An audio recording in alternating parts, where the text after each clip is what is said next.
Assalamualaikum warahmatullahi wabarakatuh. Halo. Hari ini kita akan belajar materi baru. Tentang apa sih? Tentang lingkungan sehat dan lingkungan tidak sehat bersama saya Ibu Zulfadila Fifah. Yuk kita lanjut belajar. Nah, apa aja sih yang kita akan pelajari hari ini? Yang pertama kita akan tahu tujuan pembelajaran dari materi lingkungan sehat dan lingkungan tidak sehat.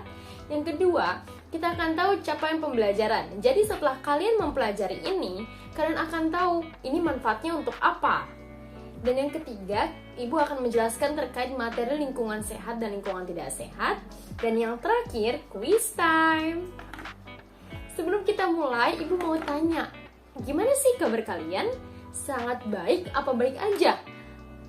Ayo, tentunya sangat baik ya, karena kalian harus semangat banget nih untuk belajar materi yang baru ini. Karena materi ini sangat penting, biar kalian tuh bisa tahu lingkungan kalian seperti apa. Oke? Next. Nah, ini kita mulai masuk. Kenapa sih kita harus belajar tentang lingkungan sehat dan lingkungan tidak sehat? Kenapa? Ayo, ada yang tahu nggak? Kenapa sih?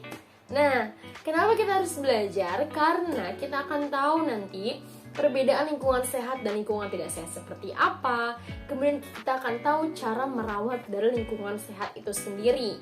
Karena agar hidup kita nyaman dan terhindar dari berbagai penyakit, ya. Selanjutnya, ini ada capaian pembelajaran yang dimana setelah kita belajar ini, Ibu menginginkan kalian mengetahui bagaimana lingkungan sehat dan lingkungan tidak sehat itu. Kemudian kalian juga mampu membandingkan lingkungan sehat dan lingkungan tidak sehat itu ya. Oke, kita mulai masuk nih. Apa sih lingkungan sehat itu? Ada yang tahu? Ayo yang tahu bisa jawab. Nah, di sini sudah ada ya. Lingkungan sehat itu lingkungan yang bersih, lingkungan yang terbebas dari pencemaran dan polusi. Nah, lingkungan sehat ini sangat banget penting untuk kehidupan banget nih, penting banget nih gitu. Nah, Ibu mau tanya lagi. Menurut kamu, apa sih lingkungan sehat itu? Gimana ciri-cirinya? Oke, lingkungan yang bersih, lingkungan yang tidak bau, dan tidak ada polusi. Nah, itu 3 ciri dari lingkungan sehat ya. Di sini ada contohnya. Ini kalian bisa lihat ada teman-teman yang membersihkan halaman sekolah, ada yang membersihkan tanaman, menyiram tanaman, kemudian ada yang menyapu lantai, dan ada yang mengepel lantai. Nah, ini salah satu contoh merawat lingkungan agar tetap sehat. Oke? Selanjutnya tadi kita udah belajar tentang lingkungan sehat. Nah, sekarang kita move ke lingkungan tidak sehat. Apa sih lingkungan tidak sehat itu? Oh iya, ini kalian catat ya. Jangan sampai lupa, karena ini penting. Soalnya ini menyangkut kesehatan diri kita sendiri. Oke? Nah, di sini lingkungan tidak sehat itu lingkungan yang tidak nyaman, tercemar, tidak ada pohon, sehingga jadi udaranya panas banget. Udah gitu banyak polusi. Nah, itu salah satu lingkungan tidak sehat. Nah, menurut kamu nih, Ibu tanya lagi, apa sih lingkungan tidak sehat itu? Oke, lingkungan yang kotor, banyak sampah, dan juga banyak polusi. Nah, itu ciri-ciri dari lingkungan tidak sehat ya. Nah, di sini Ibu punya contoh dari lingkungan tidak sehat, kalian bisa lihat. Yang pertama nih, ada kali atau ada sungai yang dimana sungainya itu tercemar, banyak sampahnya, dan pastinya ini menyebabkan bau yang tidak enak ya. Kemudian di sini juga ada pohon yang sudah mati, sudah tumbang, karena tidak terawat juga.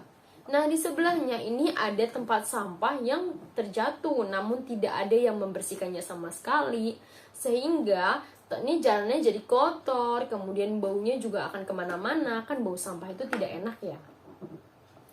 Nah, tadi kita udah belajar tentang perbedaan lingkungan sehat dan lingkungan tidak sehat. Sekarang kita akan belajar bagaimana cara merawat lingkungan agar tetap sehat. Ada yang tahu nggak gimana cara merawatnya?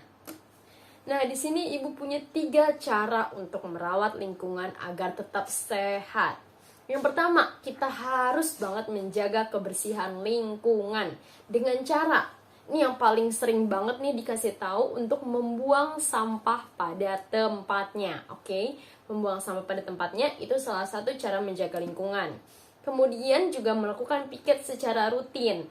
Nah, siapa nih yang suka bolos kalau misalnya ada jadwal piket, suka kabur?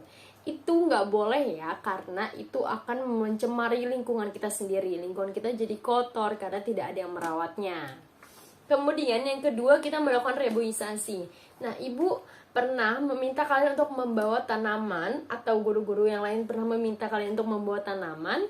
Nah, itu salah satu cara untuk melakukan reboisasi. Jadi di sekitar sekolah kita akan terasa sejuk karena banyak pohon-pohon yang bertumbuh. Kemudian yang ketiga, membersihkan saluran air. Misalnya kalian melihat di saluran air ini banyak sampah. Nah, itu harus diambil, karena jika nanti saluran airnya tersumbat, itu akan menyebabkan banjir. Tentunya akan menyebabkan penyakit. Jangan senang kalau banjir, karena banjir itu akan menyebabkan penyakit dan merugikan banyak orang. Nah, di sini ada perbedaan lingkungan sehat dan lingkungan tidak sehat. Nah, di sini ada lingkungan tidak sehat karena asap-asapnya ini akan mengganggu polusi, jadi menyebabkan udaranya tercemar. Kemudian di sini ada lingkungan sehat yang dimana air terjunnya itu sangat bersih, sangat jernih.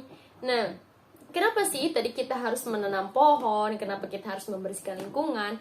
Karena coba, siapa yang liburannya itu ke puncak atau ke Bogor? Kalian pasti merasakan dimana udaranya itu sejuk banget dan enak banget kan? Karena di sana itu masih banyak sekali pohon yang tumbuh. Di mana-mana tuh di sepanjang jalan tuh banyak banget pohon. Nah, itu yang menyebabkan udaranya itu jadi bersih, jadi bagus. Tapi akan sama aja kalau misalnya banyak sampah. Jadi, tidak hanya pohon yang banyak juga, tapi sampahnya juga harus tidak ada, harus bersih. Itu juga termasuk lingkungan sehat. Jika airnya juga jernih, airnya bersih, jadi kalian mau mandi, mau apa, itu akan terlindungi lah badannya. Tidak merasa gatal-gatal, tidak ada infeksi kulit tertentu gitu. Selanjutnya ini ada quiz time. Nah, ibu berharap kalian bisa menjawab pertanyaan-pertanyaan ini, karena ini pertanyaannya, jawabannya yang sudah tadi kita bahas loh. Harus tahu ya. Nah, di sini yang pertama ada bagaimana lingkungan sehat. Ayo, bagaimana? Tadi sudah dijelaskan ciri-ciri beserta definisinya. Kemudian bagaimana sih ciri-ciri lingkungan tidak sehat itu? Tadi ya, seperti kotor gitu. Kemudian, apa saja perbedaan lingkungan sehat dan lingkungan tidak sehat? Dan ada ciri-ciri lingkungan nih, termasuk lingkungan apa? Kemudian bagaimana cara melestarikan lingkungan? Nah, pastinya kalau kalian menyimak dengan baik tadi, ini kuis itu bisa terjawab dengan baik. Jangan lupa kuisnya ini dicatat di kertas dan akan dikumpulkan besok ya. Oke, Ibu harap kalian dapat mengajarkan kuis ini dengan baik. Tentunya dengan baik, karena kalian, ibu percaya, pasti menyimak penjelasan ibu dari tadi. Oke? Tadi kuisnya sudah kalian catat, dan sekarang apakah ada yang ingin bertanya tentang lingkungan sehat dan lingkungan tidak sehat? Boleh, kalau ingin bertanya silahkan saja, jangan malu. Oke, jika tidak ada yang ingin bertanya, ibu cukupkan pertemuan kita sampai hari ini. Besok kita akan bertemu lagi ya. Kurang lebihnya mohon maaf. Jangan lupa tugasnya dikumpulkan. Wassalamualaikum warahmatullahi wabarakatuh. Dadah.